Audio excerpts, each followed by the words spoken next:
Alhamdulillah, alhamdulillahilladzi 'allama bil qalam, 'allamal insana ma lam ya'lam.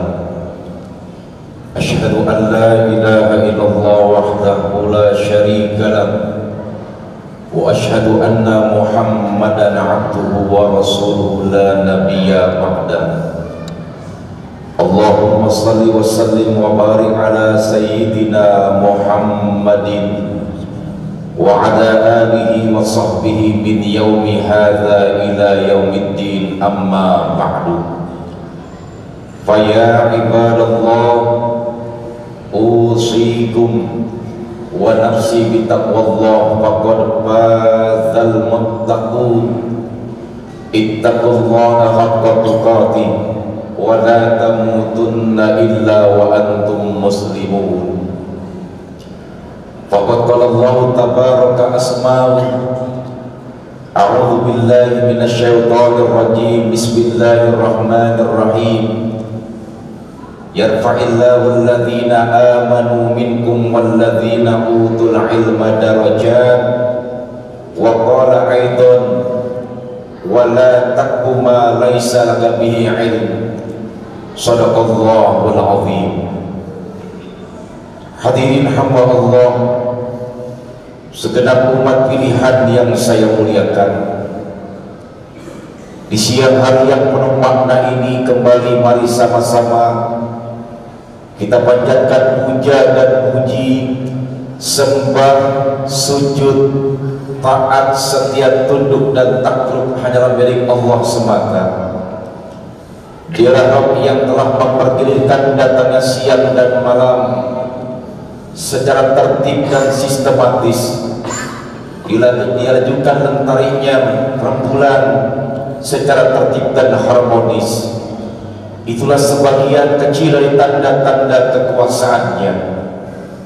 Salawat bertabur salam sejahtera abadi kembali terlimpah ruah terlimpah junjungan Nabi kita, Nabi besar Muhammad sallallahu alaihi wasallam, yang saat ini kembali makamnya diziarahi, bahkan didatangi oleh ribuan bahkan jutaan umat manusia bersimpuh di kebesarannya, bahkan bersimpuh di hadapannya. Mudah-mudahan nanti pun kita sama mendapatkan syafaatul uzma di yaumil qiyamah nanti, amin ya rabbal alamin. Hadirin hamba Allah, umat pilihan yang saya muliakan,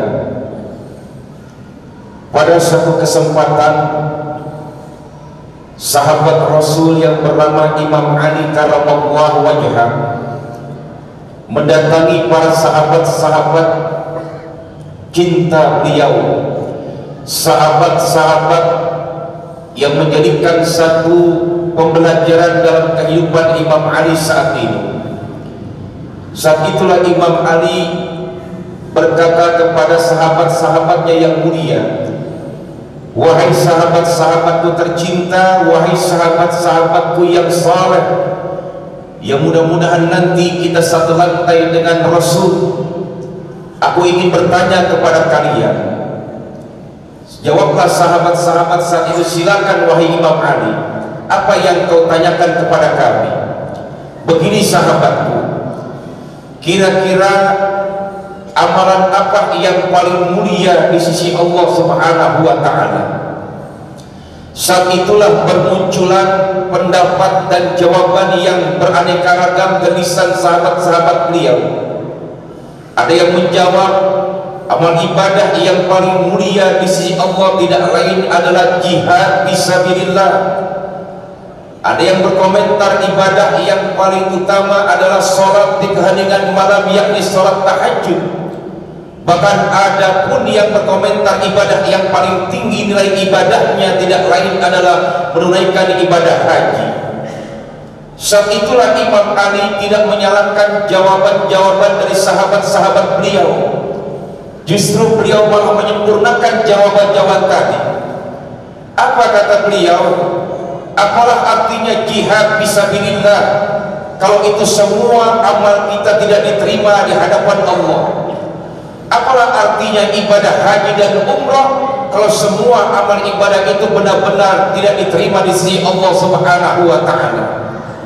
Hadirin yang berbahagia, bergambar dari komentar bahkan dialog di atas, dapatlah kita menjelaskan secara bersama, ternyata amal ibadah yang terbaik adalah ibadah yang benar-benar diterima di hadapan Allah Subhanahu wa Ta'ala.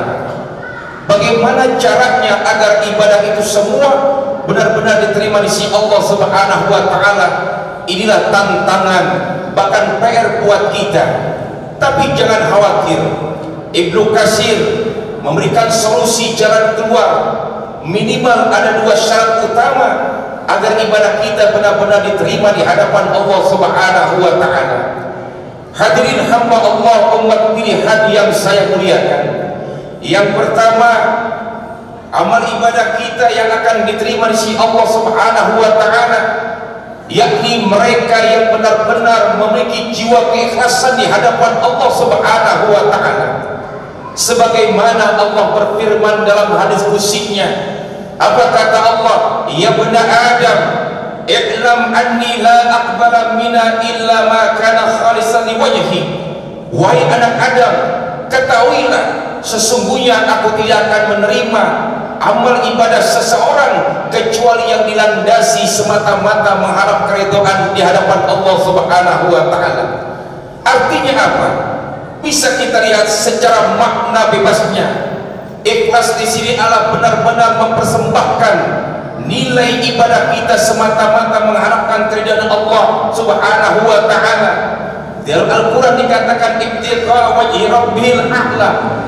Ibadah kita bukan karena orang lain, bukan karena ada yang melihat, bukan karena ada yang disanjung bahkan memuji saat itu. Kita belajar dari salah satu kisah yang sangat menarik. Nanti kata baginda Rasul, di hari kiamat, tatkala bumi ini sehancur-hancurnya, tatkala planet-planet bertabrakan bahkan air laut tumpah ke daratan, saat itulah tidak ada lagi yang namanya kehidupan. Di saat Allah bangkitkan seluruh manusia nanti di sana, saat itulah ada seorang hamba Allah tertatih-tatih, terseok-seok, tergopoh-gopoh menuju kehadiran Allah Subhanahu wa Ta'ala.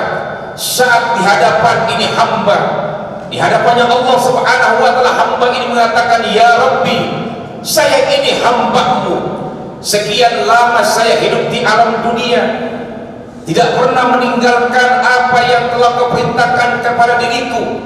Aku selalu bersimpuh, bermunajat, bahkan mendekatkan diri di hadapanku, bersujud saat itu. Di hari yang sangat menggentingkan ini ya Rabb, di hari yang sangat mengkhawatirkan ini ya Rabb, saya minta, mana amal ibadah saya yang selama saya hidup, yang selama saya kerjakan, apalagi ibadah sholat saya di hadapan-Mu, yang semuanya itu bisa memasukkan saya ke dalam surga-Mu, kata ini hamba Allah. Apa jawab Nabi SAW dalam hadis qudsinya Allah? Lufat kama yulabus salbu khalqu fayidrabu biha wajhu. Allah lipat amalan ibadah sholat tadi, Allah lempar ke muka orang tersebut, pertanda amal ibadahnya ditolak, bahkan tidak diterima oleh Allah Subhanahu wa Ta'ala. Na'udzubillah tsumma na'udzubillah. Inilah gambaran yang sangat jelas seorang hamba yang benar-benar ahli ibadah, tapi Allah bukan lihat yang itu, tapi ketika dia melaksanakan posisi ibadahnya, baik sholatnya, tahajudnya, zakatnya, dan lain sebagainya, benar-benar semata-mata mengharapkan keridhaan dan keikhlasan di hadapan Allah Subhanahu wa Ta'ala. Hadirin hamba Allah, umat pilihan yang saya muliakan. Yang kedua, amal ibadah kita bisa diterima di hadapan Allah manakala dia tidak keluar dari aturan main yang telah Allah gariskan di dalam Al-Quran, bahkan telah dicontohkan oleh baginda Rasul dalam kehidupan. Inilah pentingnya ilmu pengetahuan dalam kehidupan kita, pentingnya kita mengaji, bahkan sekaligus mengkaji Al-Quran dan Sunnah Nabi. Bahkan Al-Quran telah menggambarkan dalam surat Al-Isra ayat 37, Allah sudah tegaskan, wala taqfu ma laisa laka bi'ilm, janganlah engkau melakukan sesuatu yang tidak kamu ketahui, kata Allah Subhanahu wa Ta'ala. Contoh yang paling gampang, Ketika Allah song-song perintah ibadah salat, saat itulah Allah perintahkan kepada kita sebagai hamba yang lemah, hamba yang miskin, bahkan hamba yang tidak memiliki apa-apa, kita song-song ibadah itu, kita song-song ibadah salat untuk dalam rangka kedekatan kita kepada Allah Subhanahu wa taala. Bagaimana caranya? Kata Nabi, sallu kama ra'aitumuni usalli, salatlah engkau sebagaimana engkau melihatku salat. Bagaimana caranya? Apakah kita pernah melihat cara salatnya, ibadahnya baginda Rasul? Namun tidak. Tapi Allah menuntun kita supaya kita tidak keliru. Maka datangilah halaqah ilmu, tanyalah kepada orang yang paham bagaimana cara ibadah salatnya baginda Rasul, bagaimana cara itu semua. Yang itu semua nantinya jangan sampai kita memiliki ilmu yang tidak bermanfaat, bahkan ada ilmu cuma ikut-ikutan saja. Maka datangilah halaqah ilmu, datangilah para ulama, datangilah tempat-tempat pengajian yang bersumber keilmuan di hadapan Allah Subhanahu wa taala. Yakinlah dengan ilmu hidup kita menjadi mulia, dengan ilmu ibadah kita akan diterima, bahkan dengan ilmu hidup kita menjadi bahagia dari dunia sampai akhirat. Inilah pentingnya kita mengkaji, bahkan mengaji di hadapan Allah Subhanahu wa taala. Mudah-mudahan dua poin ini yang telah digambarkan oleh Ibnu Katsir benar-benar sebagai syarat mutlak amal ibadah kita yang telah kita kerjakan maupun yang belum kita kerjakan. Yakinlah itu semuanya nanti akan diterima di hadapan Allah Subhanahu wa taala. Kata kuncinya tidak lain adalah kedepankan nilai keikhlasan, hanya mengharap setetes keridhaan dari Allah Subhanahu wa taala. Mudah-mudahan amal ibadah yang telah kita kerjakan, Allah pun memberikan keridhaan kepada kita, yang menjadikan sumber ibadah ini menjadikan sumber meniti pelayanan hidup selanjutnya menuju tepian pantai negeri harapan. Harapan dan doa kita, mudah-mudahan amal ibadah kita diterima di sisi Allah Subhanahu wa taala. Amin ya rabbal alamin. A'udzu billahi minasyaitonir rajim. Bismillahirrahmanirrahim. Wal 'ashr. Innal insana lafi khusr illa alladziina aamanu wa 'amilus shalihati wa tawashaw bil haqq wa tawashaw bis sabr. Barakallahu li wa lakum bil Qur'anil 'azim wa nafa'ani wa iyyakum bil ayati wa dzikril hakim. Aqulu qawli hadza wa astaghfirullaha li wa lakum wa lisairil muslimina wal muslimat wal mu'minina wal mu'minat fastaghfiru innahu wal ghafurur rahim.